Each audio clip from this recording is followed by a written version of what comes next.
Hey there, Whiskey Noobs. It's Chris, and for those of you who are new here, I am the host of the Whiskey Noobs podcast. Now, for those of you who are on the email list, you may have some suspicions that this episode is going to be a little bit different because I hadn't had a whiskey picked out for it yet. There was a reason for that, and that is because this is a collaboration episode with the Whiskey Chasers podcast. So they had reached out to me and wanted to do a collaboration episode, and I wanted to make sure we were able to find some time to record. That way, in case things were to fall through, as they can when you have multiple people with different schedules, if it were to fall through, you wouldn't have purchased the whiskey and then not been able to hear the review of it. So this will be a review of Pike Creek Whiskey, and as I mentioned, it is a crossover with the Whiskey Chasers podcast. So I'm going to cut to that audio from our meeting, and you'll be able to hear our full review of Pike Creek Canadian Whisky and also learn a little bit about the guys over at the Whiskey Chasers podcast. So if you'd like to hear more information about them, you can look down in the description and you'll be able to find their socials, which I have put in the show notes. But without further ado, let's get on with this episode. Welcome, Chris from the Whiskey Noobs. How are you? Hey, I'm doing good. How are you guys doing? Doing great. Good. Doing good. So we found Chris on TikTok because he's pretty big over there, and he has his own podcast as well and everything else. So make sure you go check that out. But we got together, and his show is mainly a review show going over a bunch of stuff. And he said he wanted to do a Canadian whiskey, so we found Pike Creek Canadian Whisky, the rum finish. Rum finish. 10 years, right? 10-year-old. Yeah, 10-year-old rum finished. So we were talking a bit beforehand that this actually used to be port wine finished.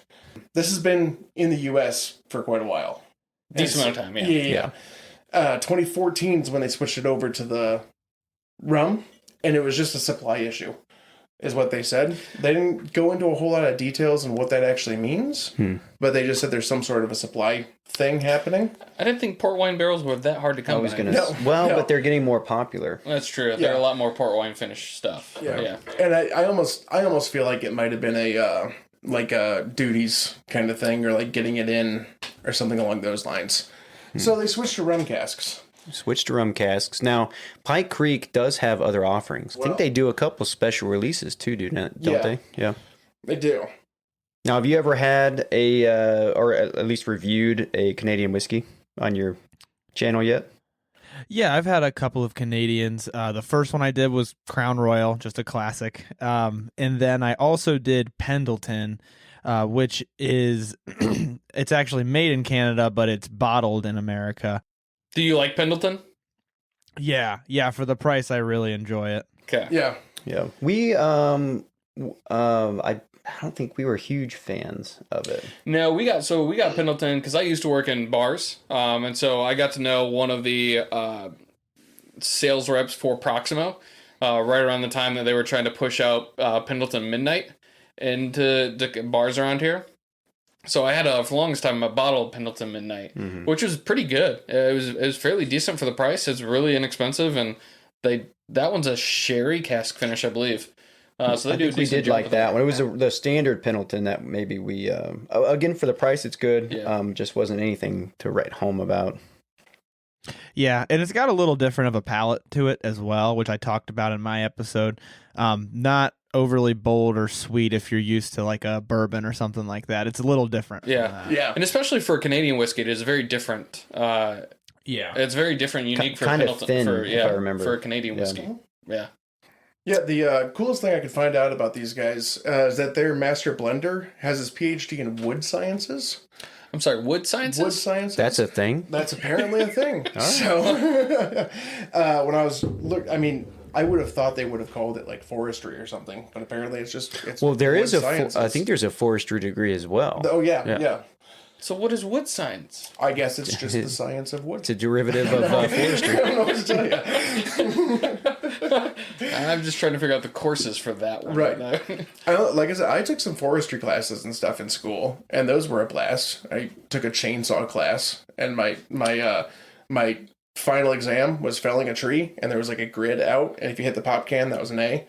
and then out was a B, C, D. Such a 4-H'er over here. I know. I was Hocking College, man. It's 4 years. Chainsaw. Sounds like a trade school type of thing. Chainsaw Operation and Maintenance. That was the name of the course. Please tell me it was like a Chainsaw 101. Oh yeah, I mean, Okay. yeah. I mean, I learned how to sharpen it and do all that kind of fun stuff, which people pay for now. So, yeah, it worked. That's paying off my degree. There you go. Perfect. I don't know if I'm hitting any pop cans anytime soon, but I just cut one down in my backyard and I didn't take out my shed, so. Oh, I nailed it. Yeah. That is a huge win and success right there. Yeah. Did you keep it for firewood? I did, actually, Yeah, that's the way to do it. That's how we do it. Yeah. That's For a sure. success right there. Yeah. Awesome. Well, let's pop this guy open. All right, yeah. And Chris, you do quite a bit of the reviewing kind of side of it. So let's lead us through this a little bit. Sure, yeah. So I actually do my reviews kind of a particular way. I like to go through, talk about what I'm smelling, what I'm tasting, without looking at any notes from the company. And then I like to go back through with the company's notes, whatever brand it is, that whatever they say you should be tasting. I like to go through with that because you kind of get two sides of a review. You get the super subjective, this is what I think, that is unadulterated. I'm not, seeing what they say I should think. So then it's kind of unadulterated. But then you also get the super objective, here's what they say you should get. I like to do that to try to give both sides of the review. That way you're not being led or influenced. Yeah. That makes sense. Yeah, absolutely. Because as I'm sure you guys know, when you start bouncing notes off of each other, it's like, oh yeah, I kind of see that. Yeah. I feel like one of the guests we had on the podcast is relatively new to bourbon and whiskey, and that was the one thing he said. He's like, I have a very impressionable palate right now, so anything you guys say, I'm like, yeah, that sounds about right. I'm getting that. Yeah, exactly. That's exactly how it is. Sweet on the nose. Big time. Yeah, it's definitely got like a sweetness, almost like a vanilla or I can't nail it down yet, but like a candy sweetness. Yeah. Yeah, I was Very going to say much, yeah. those. Have you ever had those maple nut goodies? No, but I have had a different maple candy that's pretty accurate. Once again, whatever you say, I was like, oh, Yeah, that sounds about right. Yeah, Here I am influencing you already. Sorry. Yeah, I get the kind of the rum smell a little bit, and it's coming off like cooked sugar. Yeah. To me, yeah. It's not what I expected. No. Not based on the nose. no, that's kind of satisfyingly different from the nose. Yeah. I'm very curious. To me, it comes across bitter almost. But not in a bad way. But more than I thought it would be. Yeah, especially as it sits. I think at first I got some of that candy from the nose and then almost quickly changed to like a bitterness on my palate. Yeah. Almost like the way coffee gets after it sits out for a little bit. Goes cold. Yeah, that's pretty accurate. I would say both have a bit of the nose and the palate have a bit of the ethanol. It's not necessarily oily or slippery on my tongue. Kind of that young kind of ethanol. Right. Which is weird because it's a 10-year. It's a 10-year. Yeah. So I I wouldn't know. expect any of that within a 10-year. Yeah. 2, sure, I'll take it for 2. But Yeah. a couple months, I'll take that. But 10. Now, something with Canadians that I'm not as experienced with Canadians, which is why I wanted to do one, that I've noticed across all three of them so far, the Crown Royal, the Pendleton, and the Pike Creek, they've all got this like, it's more sugary sweetness to me than with like a bourbon. It's almost like a caramel or a brown sugar. All the Canadians I've had so far have this base sugar sweetness, like white sugar to me. And I'm getting that from them. And I think it's how they do it. So Canadians are considered master blenders versus master distillers. So they distill each grain separate, barrel it separate, age it separate, then pull it out, and they'll blend it to flavor to their specific blend for that bottle. And I think that's what, from what I understand, that's what kind of brings out that different sweetness to it. Even though majority of the Canadian whiskeys are going to be a high rye content or a lot of rye in it, it doesn't taste that way. It really doesn't. And I think that's because of how they age it and how they let it sit, that it brings out a very different complex flavor than what you normally experience in a whiskey. Mm-hmm. Definitely. And if I'm not mistaken, they usually have like a base that's a high alcohol content grain whiskey and then a flavoring whiskey as well to bring out that sweetness, right? Right. Yeah. And they blend them together. Yep. They blend them together. Yep. Yeah, I like that you brought up that about Canadians in general being a little bit more of that like table sugar. We've talked about Crown Royal before. It almost comes across as like an artificial sweetener, kind of like, which I think is why people the exact same. people end up thinking like Crown Royal is artificially flavored. And I think it's that flavor that people are picking up thinking it's artificially flavored, and it's not. They actually don't use any artificial flavoring. That's true. Definitely. Yeah. I don't know, and I don't know if this is characteristic of the Canadians, but at least the ones that I've had, they all, and it's probably that grain whiskey, they all have that artificial sugar you kind of mentioned, and then like a crisp finish. Like the flavor is just crisp. It's like there and then gone. Yep. There's not much left. Yeah. Yeah. That's very. It doesn't last. Unless you get up there, like the Crown XO has that. It has that aftertaste. It doesn't just go away right away. The higher, I feel like Lingers the higher a you little get, bit. lingers. The higher you go, I feel like This the more you is get. a very quick finish. It doesn't Which it doesn't surprises stay with me. you. Yeah. Again, with 10 years and a rum finish, it just kind of drops off and is done. Yeah. I expected Yeah, a little bit more. Little lack of complexity, I would say. Not bad by any means. It's a good, pleasant flavor. What I keep finding is interesting is I go to nose it again, and I think it's the rum that I'm picking up between that molasses flavor that we already talked about, and the nose, that maple nut goody kind of. I keep picking up raisin, and then I go to drink it, and I'm not getting any raisin on the palate at all. But when you nose it, it's like a dark baked raisin that I keep picking up, and I expect to taste it, and I don't. Yeah, I wasn't gonna say raisin, but similarly, I was thinking almost like a spiciness or a woodiness maybe. And same thing when I taste it, I'm like, oh, that's not really there, like it is on the nose. So it's probably that same note that we're getting. Just now, I do have some of the notes from them so that we can run through. They had their notes kind of strangely on their website, so I grabbed some from their website and then also from a couple other websites to try to find some common denominators. And one thing I don't remember if we've mentioned yet, so this is 10 years old. I know you mentioned that, and then also 42% alcohol by volume.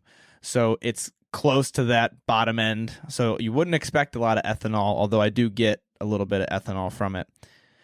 And then on their website, they say a well-balanced blend of dry fruits, vanilla, and toffee. And personally, and I'll let you guys say what you think, but personally, I see less of the dried fruit, which is always what they lead with, is the one that I see the least of. But I do see the vanilla and the toffee, but they're just kind of there and gone. Not a lot in the way of dried fruit, though. No, like I said, a little bit on the nose. I can see they're saying maybe like a plum or a raisin, baked, kind of aged, but not on the palate at all. No. I'm not getting any sort of dried fruit on the palate. Yeah, I agree. From the other notes that I found online, a couple of them mentioned similar things like the vanilla and things like that. One of them does mention nutmeg, which I could almost see a little bit. Like I said, there was almost like some spiciness, but I think to me it was more on the nose than it was on the palate. Yeah. I could see the baking spice, like a nutmeg. I could see that a little bit. But again, it's not prominent. Now, I know I have listeners often ask about a few different Canadians. What is your guys' experience with Canadian whiskey, and how does this stack up, I guess, compared to others? Chris and I have overdone flavored Canadian Yeah. quite a bit. Yeah. Those crown flavorings Yes. are good. Yeah. My Canadian experience, Canadian it's a little bit too sweet for me. I like more dry, more bitter, and I feel like Canadian whiskey all has that sweet undertone, like you said, kind of that like table sugar kind of taste to it. Man, probably the best one we've had is that Crown Royal XO. That we did. But that's finished in cognac. Right. Exactly. For me, I don't know, and we've talked about this before on other podcasts, but I don't know if it's Canadian whiskey. it's like I always feel like every time I have one, I think of maple syrup. And I don't know why, if that's a mental thing or if it's actually something they're doing. I do love, we're big fans of rye. Yeah.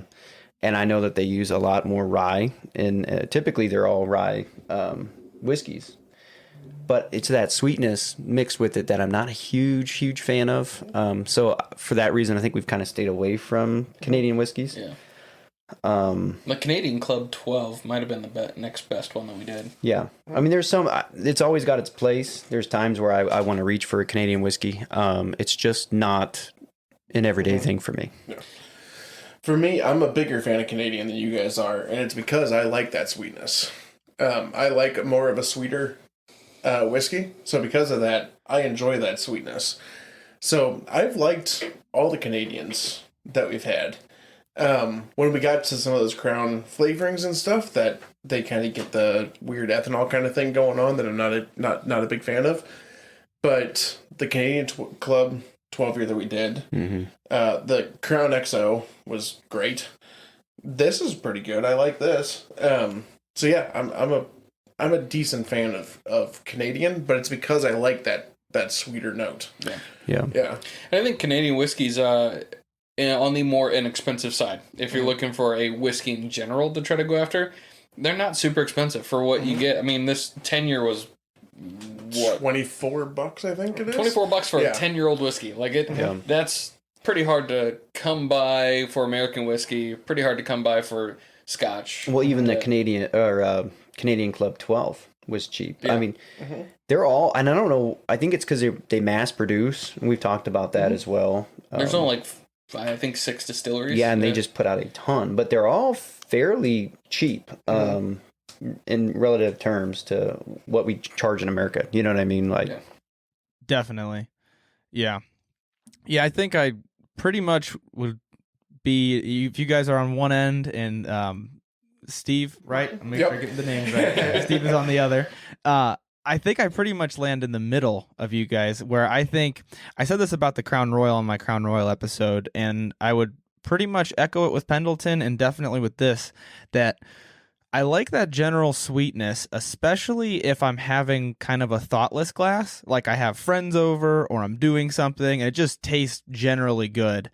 But I would say this and definitely the plain Crown Royal that I had, both just kind of lack the depth that I would like from like a sit and ponder glass. But they're by no means offensive because of that sweetness. So then if I'm having friends over or something like that, then I enjoy it in that scenario. right. And the price point reflects that, which is a good thing, right? Exactly. So, yeah, I mean, there's a lot more, Caribou Crossing, I was a big fan of as well. Yep. Caribou Crossing is pretty much the blend of Canadian whiskey. Yeah. And that one's hard to come by. Yeah. That one's way more on the expensive side, just because of the name, because of what it is. Right. That one, your stupid prices right now, like $3.25. That one is higher end, but a good thing is you can really pick up. You want to take a chance on a Canadian whiskey that you haven't had. You're not going to break the bank doing it, and you might end up really loving it, or it might just be so-so. But I've never had one that I'm like, this was a waste of money. Yeah, agreed. Now, you mentioned that the one can be kind of difficult to find. I don't know how it is near you guys, but for me, there wasn't a ton of options of Canadian anywhere near me.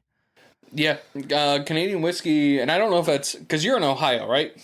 Yes, correct. I'm kind of in the northeast area. Okay, I don't know if that's an Ohio thing. Like I grew up in Indiana, go home to Indiana a lot. There's Canadian whiskey galore in Indiana. And I don't know if it's a state thing and Ohio doesn't bring in much because people don't really drink much Canadian, or if it's just kind of location. I mean, you got to think northern Indiana, Michigan, Canada, like they kind of blend in together. So maybe that's why you see more of it there, but it's not a popular thing much anywhere else. We were one of the other episodes we did on the flavored Crown Royal. They actually have, I don't know if you've ever seen the Mesquite, Texas Mesquite Crown Royal.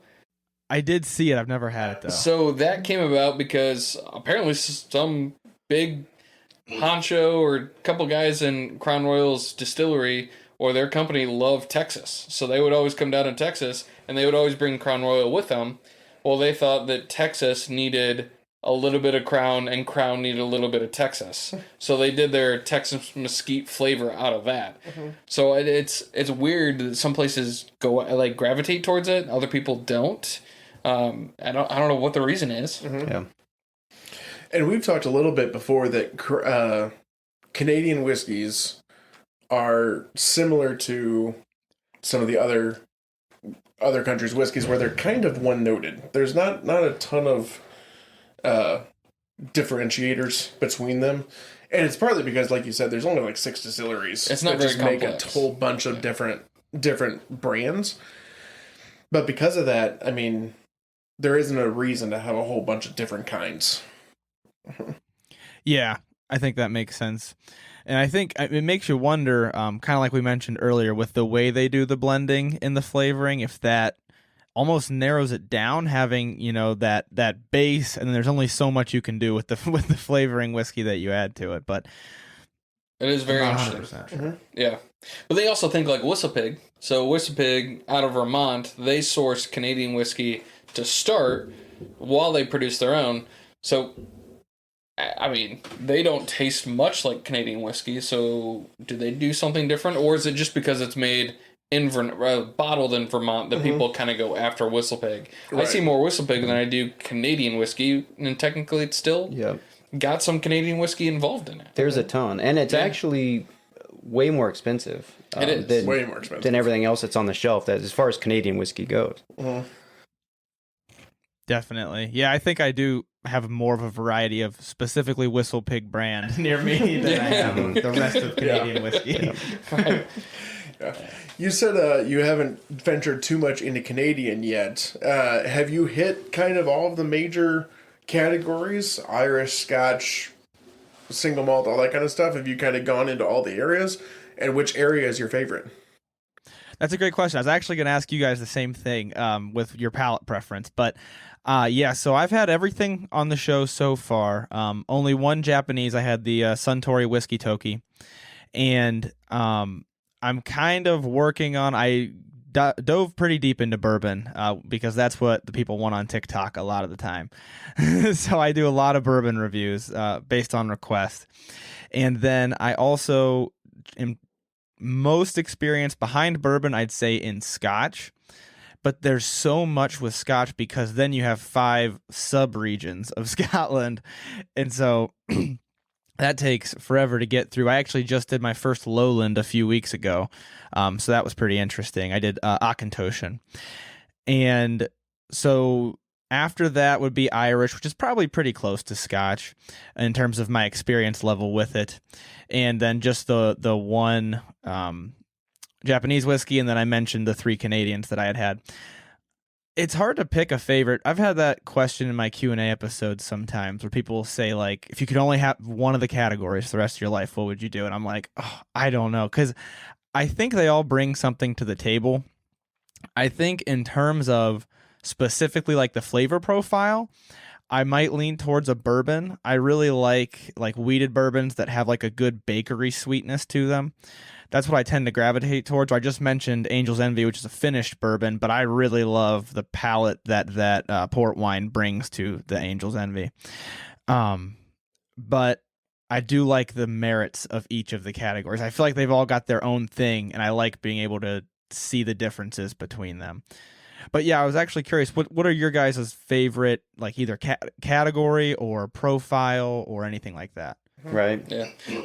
It's funny you ask. I've been actually staring at the bottles behind you. And I'm like, I see Johnny Walker Blue. Absolutely love that. I think you've got a Johnny Walker Black down at the bottom. I mean, you got some good bottles that I thoroughly enjoyed, admire and respect.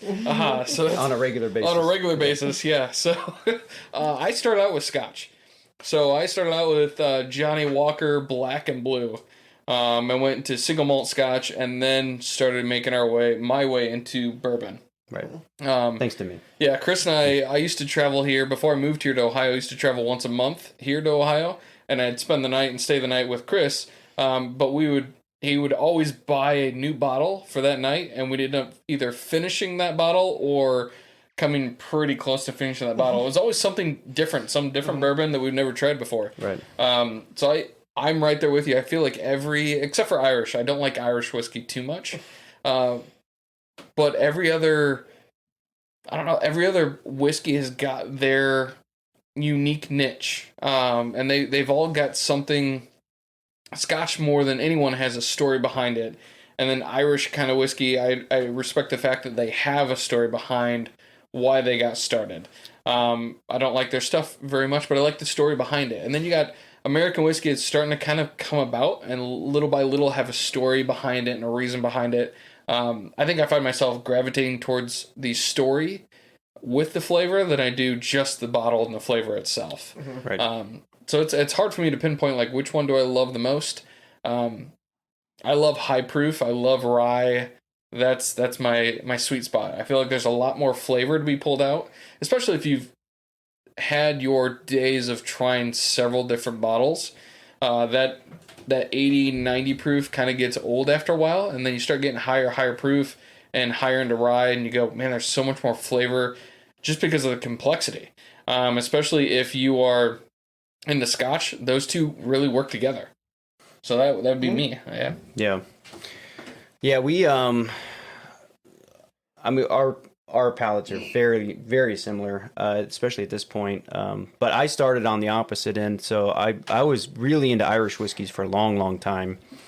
And you were always into Scotch. And then I moved into bourbon, and you'd come over and we'd go out and buy a bottle, and my wife was super appreciative of that.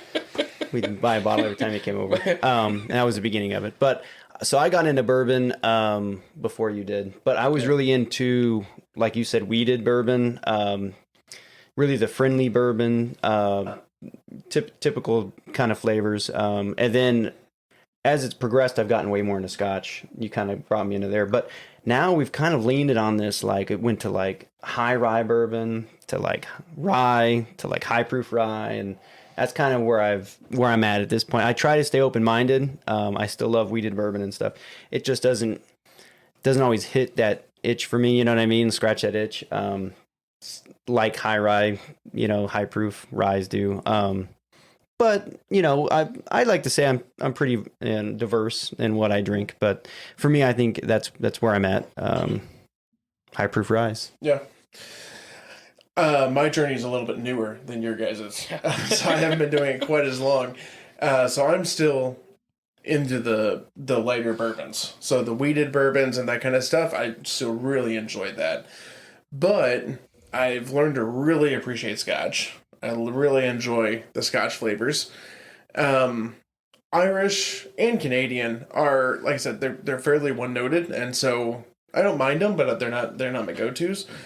What I've learned doing this show and everything is the American single malt realm is kind of a weird little rabbit hole that is very different for every one of them and everything else. Kind of untapped. But, yeah, and I have yet to find one I didn't really like. So because of that, American single malt's kind of the route that I'm going to go as like my go-to favorite, but it's like a right now favorite until I try some more of them and everything, and then go on from there. But bourbon is how I got started, and I love the taste of a bourbon, even the lighter stuff like the weeded stuff or the corn stuff. More friendly. Yeah, exactly. More friendly. The weeded stuff, I enjoy the wheat spice, but I'm not going after the really high proof rye stuff that you guys are going Not after. yet. It bites a little bit too hard. Not yet. We'll get you there. Yeah. Yep. I'm the same way with the rye. I like rye, but not as much as just bourbon. High rye bourbons, I would say I do like. I think it's a good balance of that sweetness of the bourbon and then the spice of the rye. But I think it's the natural progression into the higher proof stuff for sure. I did a series where I was comparing a bunch of bourbons, and a lot of them were bottled in bond, so right at the 100 proof mark. I remember I went back to my first glass of 80 proof after that, and I was like, "Oh my goodness!" Right, it's like drinking water. Right. Yeah. Yeah. Yeah, we hung around like 120 proof stuff for like a while, and we went back down to 80, and we were like, "What is this?" Yeah. It gets dangerous when that happens. It does. Yeah, you get a taste for it. Yeah. Definitely. All right. Well, Chris, where can people find you if they want to go check out your show? So you can find me on Instagram at whiskey_noobs, or you can find me on TikTok at Whiskey Noobs Podcast, or the name of the TikTok is Chris from Whiskey Noobs. The @ is Whiskey Noobs Podcast. And then I'm streaming basically everywhere. Spotify and Apple Podcasts are the two big ones. How about you guys? I did want to ask you that as well for my listener base. Yeah, of course. Yeah, we are the Whiskey Chasers Podcast, so that can be found at all of the different streaming services.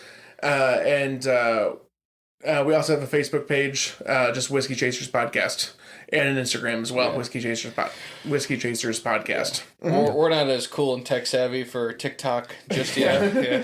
We do have one video. There is a TikTok. Apparently, we for found out Whiskey today. Chasers Podcast. Yeah, unbeknownst to us. Today, Yeah, I kind of just recorded them once and threw it up there. So there is a TikTok with one video. We're still camera shy. Yeah, we're a little camera shy, but Oh, there's nothing wrong with that. Right. But yeah, all your stuff will be down in our show notes if you're listening on the Whiskey Chasers Podcast. And if you're listening on the Whiskey Noobs Podcast, thank you for listening. And check us out. And if you're on listening to Whiskey Noobs Podcast, you can find their stuff in my description as well. Perfect. Awesome. All right. Well, thank you much. Yeah.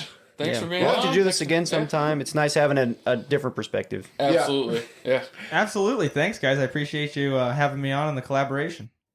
Thank you so much for listening to this episode of Whiskey Noobs. If you like the show, please make sure that you tell anyone you know who you think would be interested in the hobby or in the podcast. That way we can help to spread the word and continue to grow.